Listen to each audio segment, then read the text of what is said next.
Pagi, ini video 274 ya. Berita terakhir kemarin, Prabowo mengunjungi Gubernur BI. Ini linknya.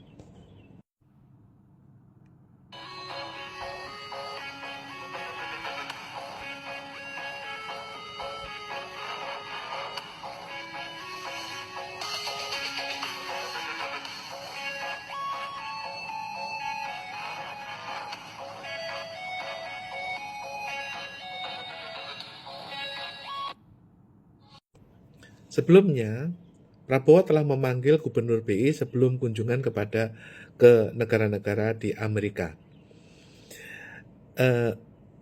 Masalah apa yang sedang dibicarakan antara Prabowo dengan Gubernur BI adalah mengenai kekeringan likuiditas. Jadi begini untuk menjelaskannya ya. Ini ada kaitannya dengan berita kemarin. Agwan itu bersedia untuk diwawancara oleh majalah Tempo. Dan ini linknya. Di sana dia menyebutkan bahwa investor di IKN itu nol ya. Dan karena dia diperintah oleh Jokowi, maka dia akhirnya ikutlah perintah Jokowi untuk berinvestasi di IKN. Tetapi sebetulnya progres IKN itu nol.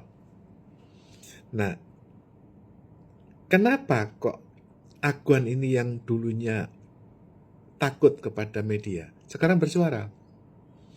Ini kaitannya dengan kondisi likuiditas di Indonesia, di mana sekarang itu terjadi kekeringan likuiditas. Contohnya, grup sebelah itu misalnya Sinarmas ya, dia punya kredit itu 700 triliun. Setiap tahun dia harus membayar cicilan itu 70 triliun setiap tahun.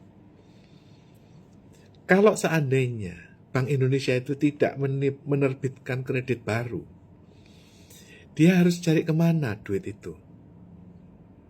Oleh karena itu, ya salah satu diantaranya adalah mereka mengakses kepada duit-duit judi online. Yang jadi masalah adalah setelah mereka ini menyumbang kepada beberapa instansi, ini linknya.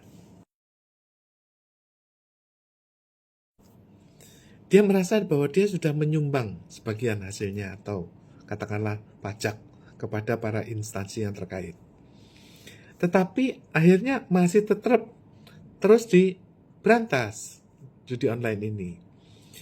Lah, mereka itu yang sudah keburu utang, seperti grup Sinarmas 700 triliun, atau Salim yang utangnya misalnya kreditnya 2000 triliun. Mereka mau nggak mau kan harus mencicil utang itu.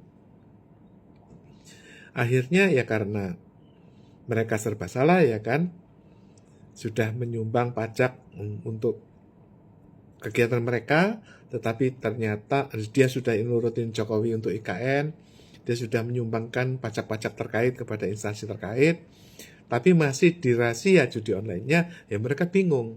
Karena mereka bingung, mereka bersuara di media dengan harapan supaya Prabowo ini membantu mereka. Yang utang itu grup-grup besar.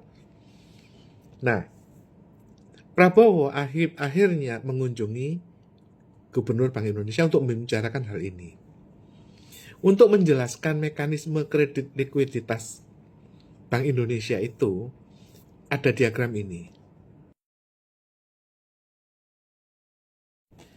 Di situ, ya, zaman dulu ada dana Soeharto. Itu yang disebut dana IGGI.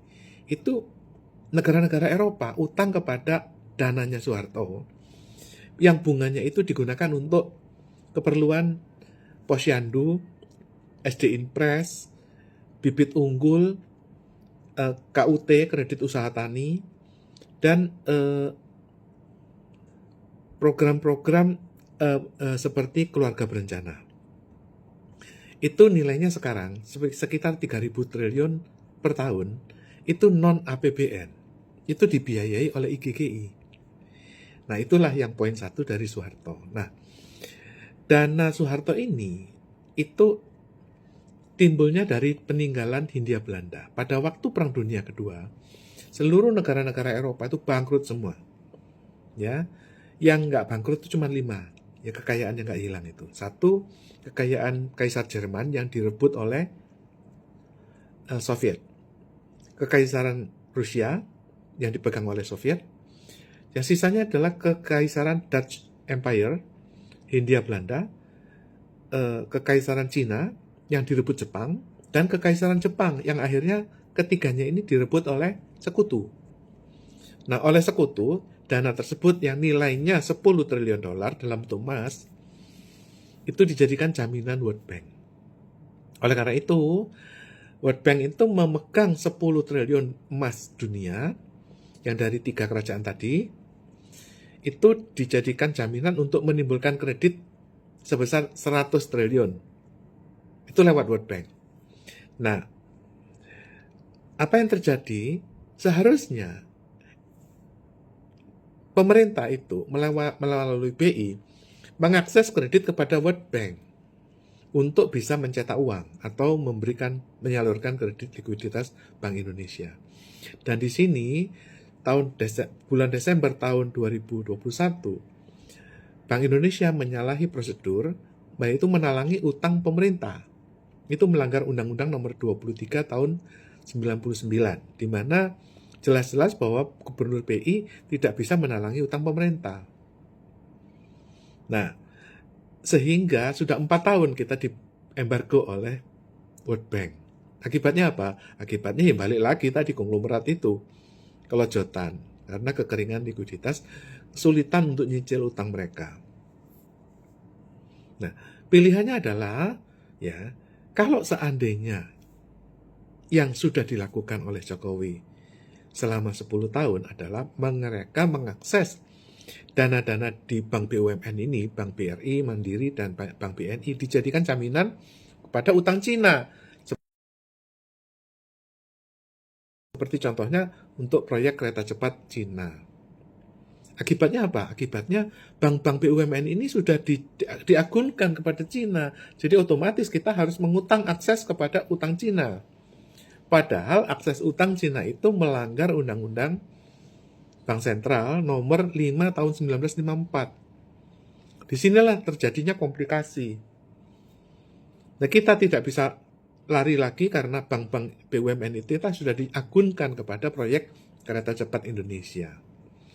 Jadi pilihannya kita mau lanjut kepada utang Cina di mana itu melanggar Undang-Undang Nomor 5 tahun 54, atau kita mengakses kembali kepada World Bank di mana terembargo karena kesalahan Undang-Undang Nomor 23 tahun 99. Ibarat kata, maju kena, mundur kena.